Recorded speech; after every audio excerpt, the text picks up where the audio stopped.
This week, Liesl and I are heading far north to the towns of Normanton and Camberwell. The reason being is that a couple of years ago we attended a Baptist senior pastors gathering in Geelong, and a guest speaker challenged us to not only visit missionaries in other parts of the world, but not to forget about the Indigenous communities of our own country.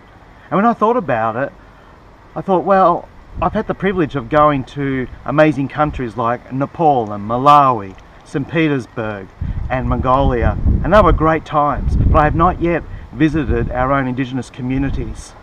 And so this week we are wanting to go and visit some friends and missionaries of the church in Normanton and Camberwell, and to learn about the Indigenous culture and how Reedy can have more connection with these communities.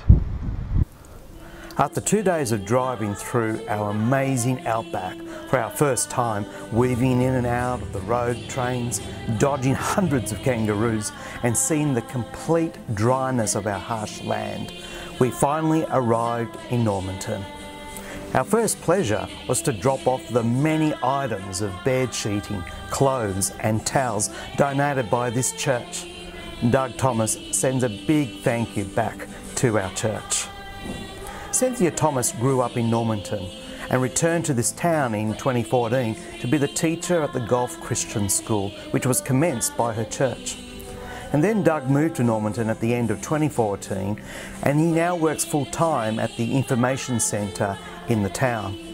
Their church, Normanton Assemblies of God, where Cynthia grew up, was planted by AIM, Aborigines Inland Missions. A few months after arriving, their pastor retired, and so the church asked Doug to be its pastor. And so a typical Sunday starts with Doug driving the bus around the town, picking up various people. He and Cynthia then welcome people at the door, ready for the official start at 10:30, which doesn't really commence for another 10 or 15 or perhaps 20 minutes later. The church is predominantly Indigenous, numbering around about 60 people, spread across the morning and evening services. They love to sing and worship, and at each service people come forward for prayer ministry. Doug preaches twice on Sundays, drives the bus to and from the church twice a day, and they both lead various groups through the week, all on top of their full-time jobs. While we met several Indigenous and heard some of their stories, we spent much time with Doug and Cynthia, seeing the sights and hearing their stories. In Camberwell, which is half the population of Normanton of just 300 people, Jono and Grace Wright have served the Indigenous community for 10 years with AIM. Our church supports their work. We attended their prayer meeting, which met under the beautiful stars. It was there that we heard the stories of those Indigenous present. Our exposure trip taught us several lessons, but it also taught us about the culture of Australia's first people. But we also heard a number of stories of injustices and their hardships. Cynthia took us to two significant areas around Normanton. One was the mission station where she grew up. In the 1950s and 60s, all Indigenous were forced out of the town, away from white folk, and forced to live on this mission station that had large tin sheds where several families at a time had to live. The other was the town's cemetery, where white Australians, Chinese and other races were buried, but not the Indigenous. They were forced again to be buried across the road.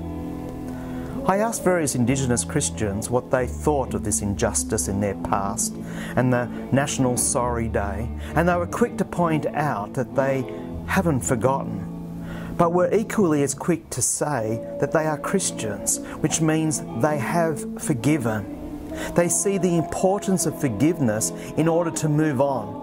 The people we met were full of grace.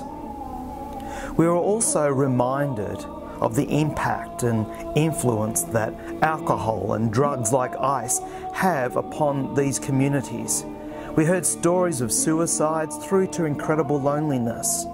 What we saw is similar to what Liesl and I witness in third world countries, lack of healthcare and unemployment.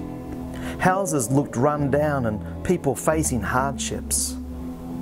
However, we also learnt that the Christian gospel has and is making a difference in people's lives, finding salvation in Jesus Christ and help to overcome their difficulties. Workers like Jono and Grace and Doug and Cynthia need our prayers as they continue to work alongside of many who are building up His church. Ministry with the Indigenous would be challenging but also rewarding.